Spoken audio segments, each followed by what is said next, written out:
The ship landed on soft red soil. Dust flew up as the engines cooled. Ethan stepped out, blinking against the two suns above. He had arrived at a small alien colony on the edge of Sector 7. He was a technician, sent to repair the colony's failing energy grid. The place was quiet, peaceful, and strangely beautiful. Tall blue plants swayed in the warm wind. Alien homes, shaped like large glowing shells, sat in a circle near a crystal lake. Locals greeted him with cautious smiles. Most of them were kind, polite, and curious about the human. But they all said the same thing before they left him alone. "Stay inside when the red moon rises," Ethan laughed at first, thinking it was just a cultural superstition. He didn't believe in moons causing trouble. But the way they looked at him, nervous, serious, even afraid, made him pause. Still, he brushed it off. He had a job to do. And the alien tech was already falling apart. That evening, as he checked the power lines, a young alien boy approached. "Sir, please lock your door tonight," the boy whispered. "Don't leave it open, not this week." Ethan raised an eyebrow. "Why? What's going on?" The boy looked around, scared, and ran off without answering. Ethan stood there, confused. What was everyone so afraid of? As night fell, the sky turned purple, and a glowing red moon slowly climbed above the horizon. Ethan watched it rise through his window. It was large, almost too close. And it painted the world in crimson light. The air grew warmer. He didn't feel scared, just curious. He remembered the warnings, but he was tired. He forgot to lock the door. In fact, he left it slightly open, trying to cool the room then. He went to sleep on the small bed the colony had given him. The night was silent. Not even insects made a sound. Something was strange, but he couldn't tell what, until the soft creak of the door woke him up. Ethan sat up, heart beating fast. "Hello?" He called out, thinking maybe it was the wind. No answer came. But then, he heard footsteps, soft and slow, Someone was inside. He stood up and grabbed a small flashlight. As the light clicked on, it revealed a figure standing. In the hallway, it was a woman, tall, alien, and glowing faintly under the red moonlight. Her skin shimmered like silver, her eyes wide and burning gold.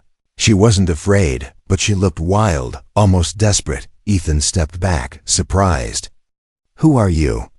he asked. She didn't answer with words. She stepped forward slowly, as if drawn by something unseen.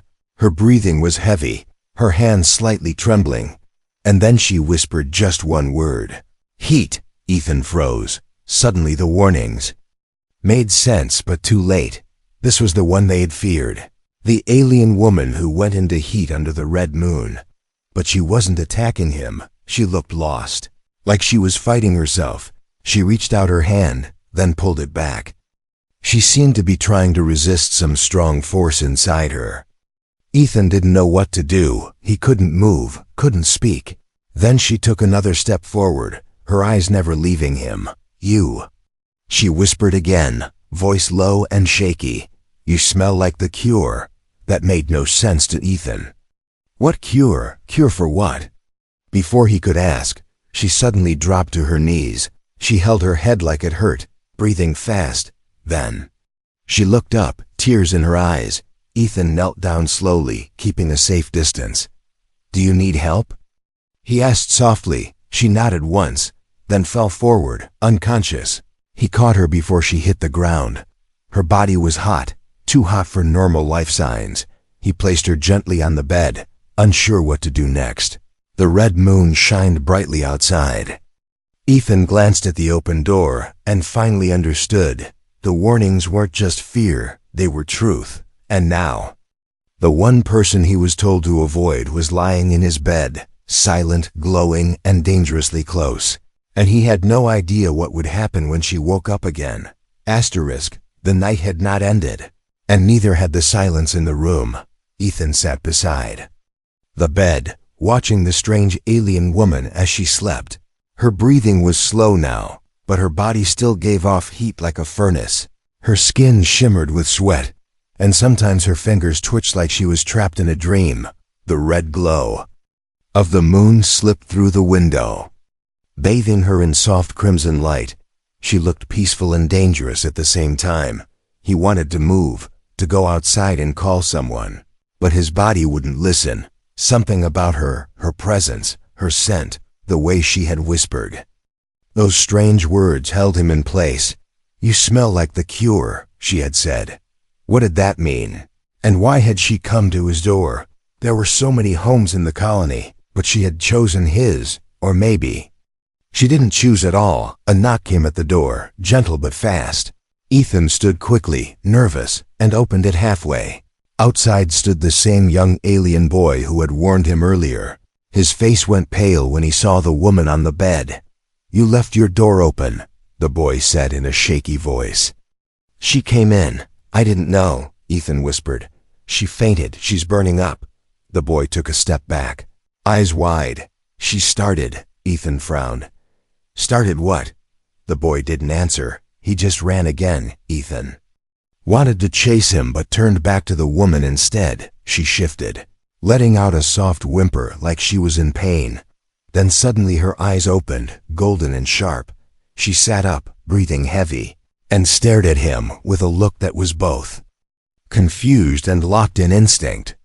Ethan raised his hands gently. "It's okay, you fainted." She didn't answer, but her breathing slowed as her eyes moved across his face.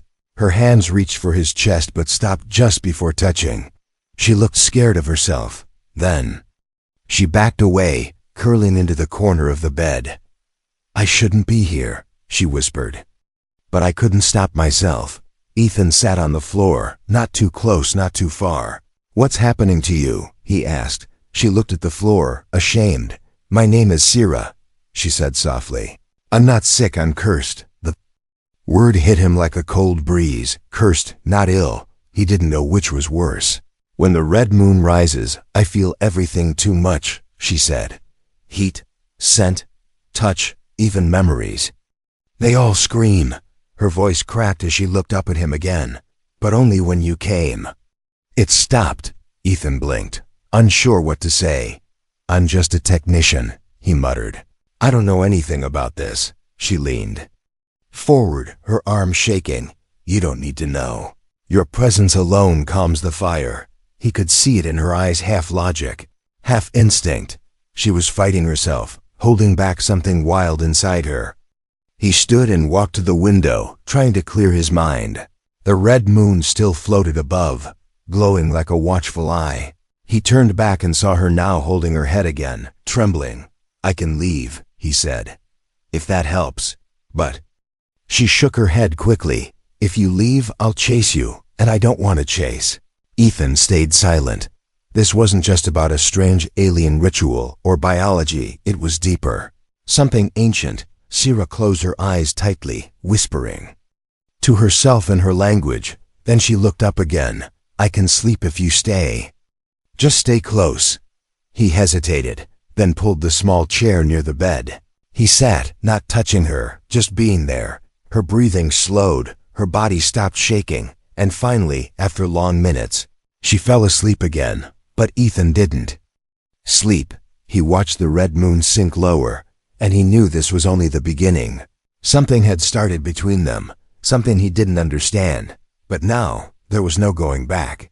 Whatever she was going through, whatever this heat was, he had already stepped too close, and somehow, deep down, a part of him wanted to see it through. The sky was still dark when Ethan opened his eyes. He hadn't meant to fall asleep in the chair, but his body had given up sometime before sunrise.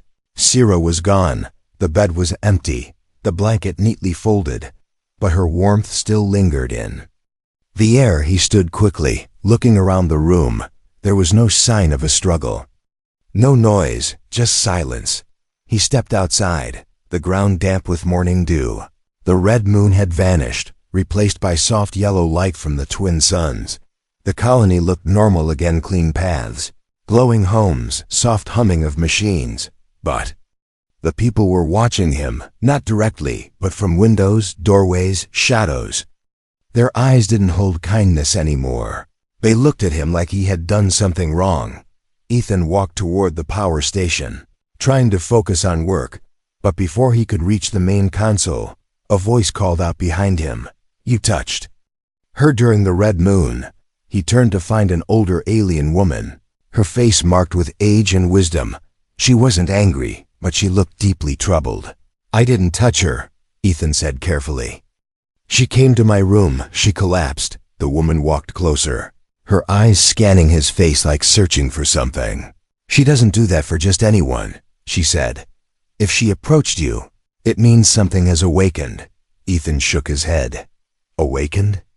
What do you mean?" The old woman sighed, pointing to a small symbol near his collarbone. It was faint, like a burn mark, shaped like a spiral. He hadn't seen it before, and he didn't remember getting hurt. "What is that?" he asked. "Touching it, the mark," she said.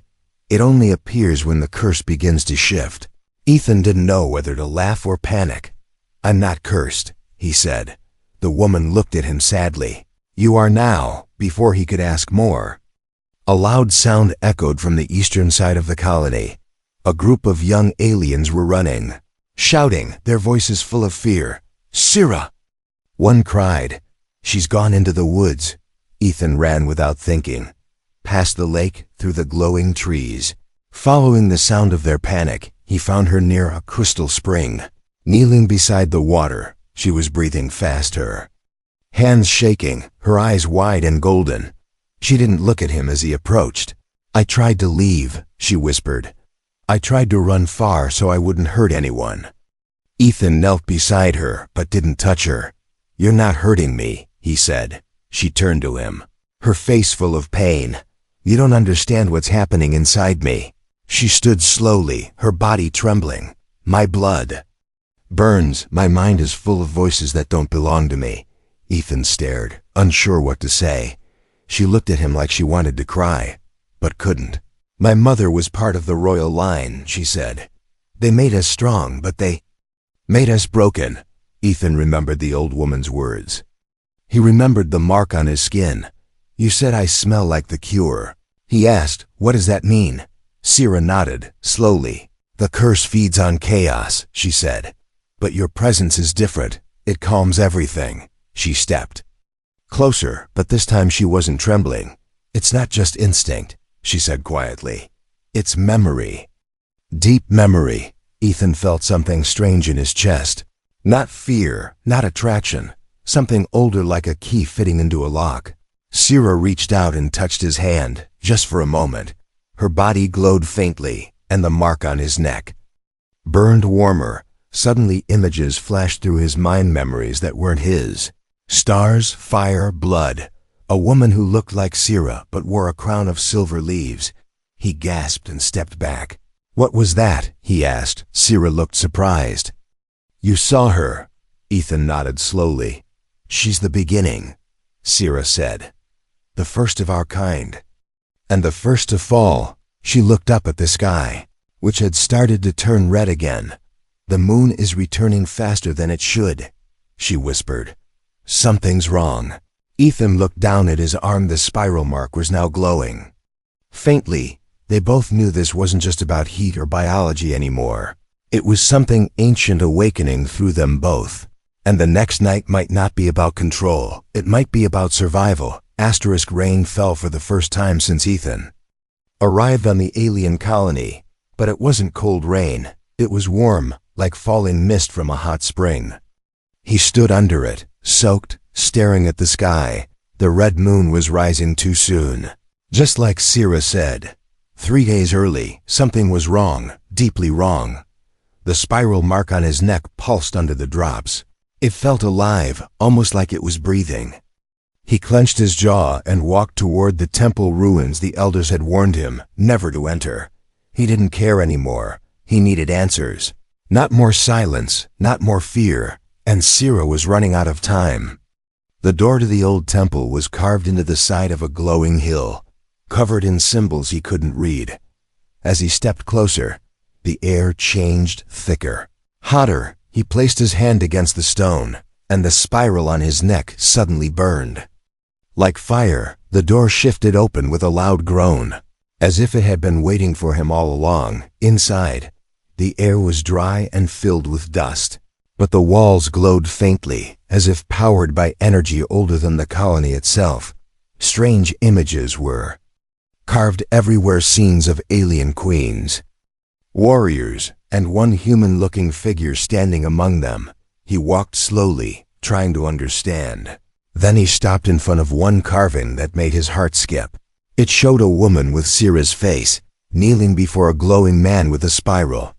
On his skin, he reached out and touched the symbol. A flash of light exploded across the wall, and then a voice echoed in the chamber. "You are the vessel, the chosen, the key to her release." Ethan stepped back. "Who's there?" the voice continued, calm but firm. "She burns because we made her strong. We made her a weapon, but forgot to give her peace." The carving shifted again, now showing a scene of battle. Sira's ancestors, full of rage, destroying their enemies under red skies, and only one born without war in his blood can calm the storm. The message faded, and silence returned. Ethan turned and ran out of the ruins, heart pounding. The storm outside had grown darker, and the red moon now glowed high above the trees. Earlier than anyone expected, he had no time left. He found Sira in her room, sitting against the wall, arms wrapped tightly around herself. Her skin shimmered with gold light, and her eyes had lost focus. She looked like she was drifting somewhere between sleep and fire. "I saw the temple," he said, kneeling beside her. "I saw the truth." She didn't respond. He touched her hand, and her body jerked like lightning hit her. Her mouth opened, but no sound came out. The heat inside her had grown too strong. She was close to losing herself completely. "Stay with me," he said, holding both her hands. The mark on his neck burned hotter. Suddenly, her glow wrapped around both of them like a cocoon. His vision blurred, and he saw again the first queen, the curse, the day the spiral bond was created. Not for control, but for balance. They were never meant to suffer alone. They were meant to pair with someone strong enough to share the fire. When the vision faded, Sira gasped, air rushing into her lungs. She fell forward into his chest, breathing fast, her glow dimming slowly. "You opened it," she whispered. "You saw it all." Ethan nodded slowly, arms around her. "You're not broken," he said. "You were just unfinished." Her body stopped shaking. The red glow on her skin faded, and for the first time since he met her, she looked calm. But before either of them could speak again, a loud knock came at the door, then another and another. Ethan stood and opened it cautiously. 3 alien elders stood there, their faces tense and grim. "You bonded with her," one of them said. "That was not your right," Ethan frowned. "I didn't plan any of this." The elder's eyes narrowed. "Then you must now face the trial." Sira stood behind him, her strength returning. "No," she said firmly. "He saved me, he didn't use me." But the elders shook their heads. "It doesn't matter," they said. "The bond has formed, and it must be tested before the next moonrise." Ethan's heart sank. He had saved her, but now he was about to be judged by a tradition he didn't understand. And the worst part, Sira would have to watch, or maybe even fight beside him. Lightning struck somewhere beyond the hills, but the sound didn't come from the sky. It came from the gates of the colony, splitting the ground with a deep vibrating hum. People stepped back as a silver transport ship touched down in the center square. Its surface was marked with royal crests, ancient and forbidden. No one had seen that symbol in years, and yet everyone remembered it. The crest of the first bloodline. Ethan stood beside Sira, still breathing heavily from the heat-bonding trial. His skin still burned with faint light, the spiral mark slowly fading back under the surface. But the moment that ship opened, all warmth inside him turned to cold. A figure stepped out, tall, fierce, and elegant. She looked like Sira, but older, stronger, and somehow colder. Her presence made the air grow still. The crowd whispered one name, Varel, the older sister. Once thought lost to exile, now returned with power in her steps and fire in her eyes. She didn't look at anyone except Sira. Her golden eyes narrowed, full of disappointment. "So, You couldn't handle it, Virel said, her voice soft but sharp. You needed a human to calm your fire. Sira stepped forward, shoulders tense. I didn't choose him, it happened. You let instinct decide like a child, Virel replied. You should have waited for the proper bond one from our kind. Ethan didn't know what to say, but Virel turned toward him now, her gaze scanned him, as if judging everything about him. So this is the one, she said, circling him slowly. The outsider they call the cure. I never asked for this, Ethan replied. I didn't even know what was happening. Virel stopped and stared directly into his eyes. But now you're part of it, whether you asked or not. Sira moved between them, protective. I won't let you challenge him, she said. But Virel raised one eyebrow, calm and unreadable. Challenge? No, she said. This isn't about claiming him. Then she smiled faint, dangerous. This is about finishing what our bloodline started. The elders watched in silence, as if none of this surprised them. One of them finally spoke. The arrival of the first daughter means the trial will shift. Virel nodded. The old test was about balance. This one will be about truth. Ethan looked at Sira in confusion. What does that mean? Sira's voice was low now, almost shaking. They want to see if you really carry the bond, or if I forced it onto you. Virel stepped closer to Ethan, her energy hot and electric. If it's real, she said, your body will survive my presence. If it's false, she added, it will burn you from the inside out. Ethan didn't flinch, even though his heart beat like thunder. What if I survive? He asked. Virel tilted her head. Then you become more than just her match, you become mine too. The sky darkened again, and for the first time in centuries, 2 red moons rose together. Gasps echoed across the colony as everyone stared upward. It was a sign from the old stories, the twin heat. When both sisters of fire rise, only one path can calm the storm. Virel reached forward and touched the center of Ethan's chest. Her fingers glowed, and pain rushed through his body like a spear of fire. Sira cried out and tried to pull her sister away, but the elders held her back. Ethan stood still, shaking, but not collapsing. His spiral mark lit up brighter than ever before, glowing across his chest, neck, and arms. Virel's eyes widened, not with anger, but with surprise. You feel it too, don't you? Ethan whispered. Breathless, Virel said nothing. Her hand pulled away slowly, and for the first time, her expression broke. She looked not furious, not dominant, but confused. It shouldn't feel like this, she muttered. Sira broke free from the elders and rushed to Ethan's side. But she wasn't angry anymore, she was afraid. Ethan fell to one knee, not from pain, but from something new rising in his mind. Voices, memories, images not from this world. 2 sisters, one fire, one frost, one meant to destroy, the other to bind. But the cure was not meant for just one. The spiral was created for 2.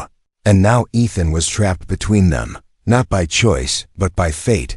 Both sisters were drawn to him for different reasons, and soon he would have to decide not just who he wanted to stand with, but who he was willing to lose. The night air was thick with silence, broken only by the distant crackle of thunder. Ethan stood between the 2 sisters, the glow of the twin moons casting long shadows behind them. Virel's eyes burned with challenge, her posture unyielding.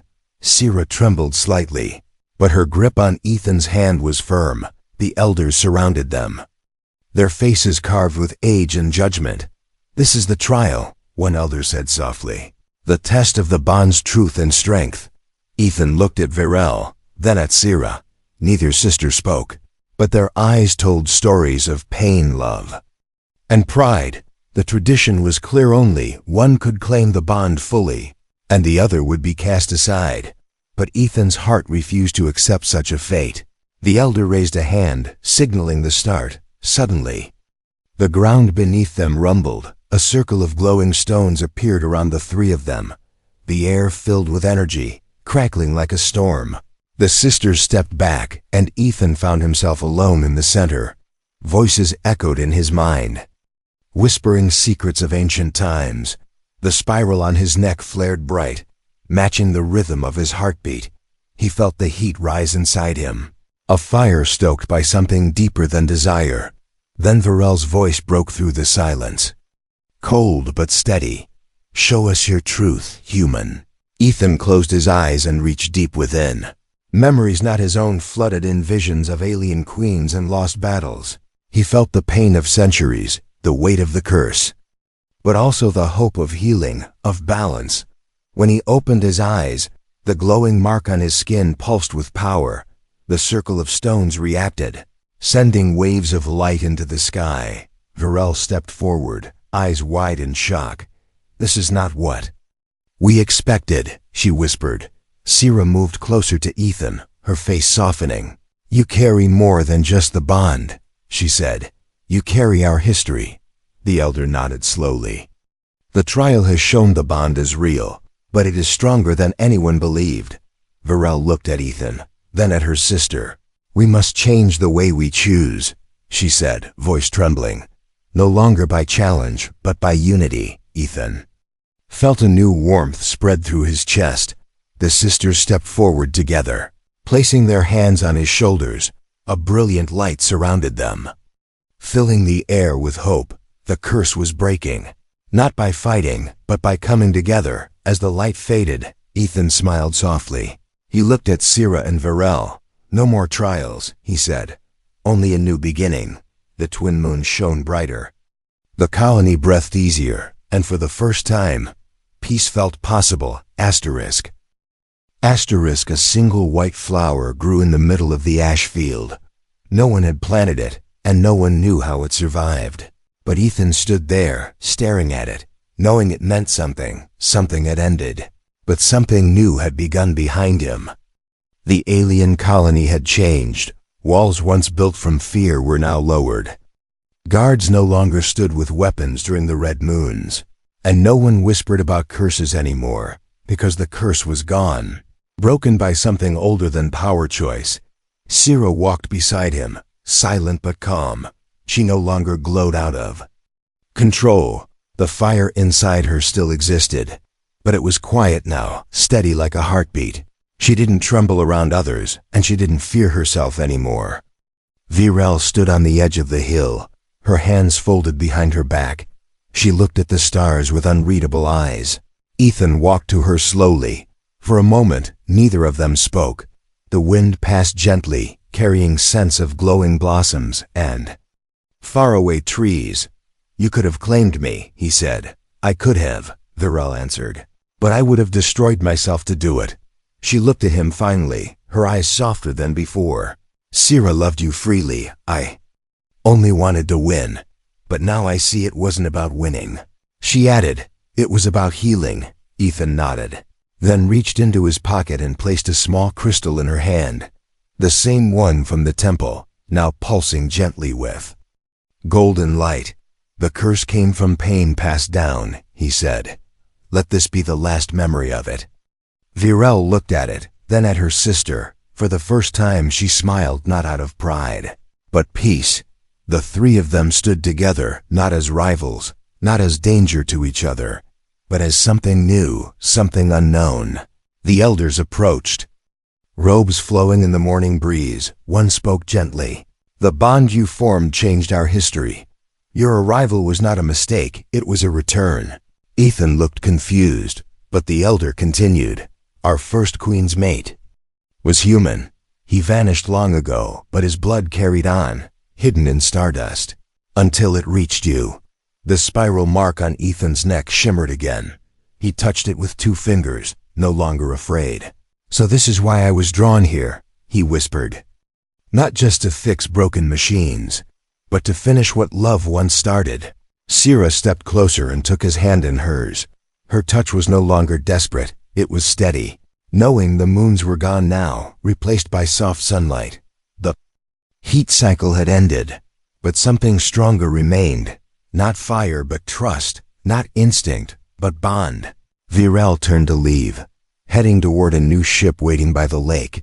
But just before stepping aboard, she looked back one last time. Take care of her, she said. She's not just your cure, she's your mirror. Ethan watched her go, feeling both sadness and respect.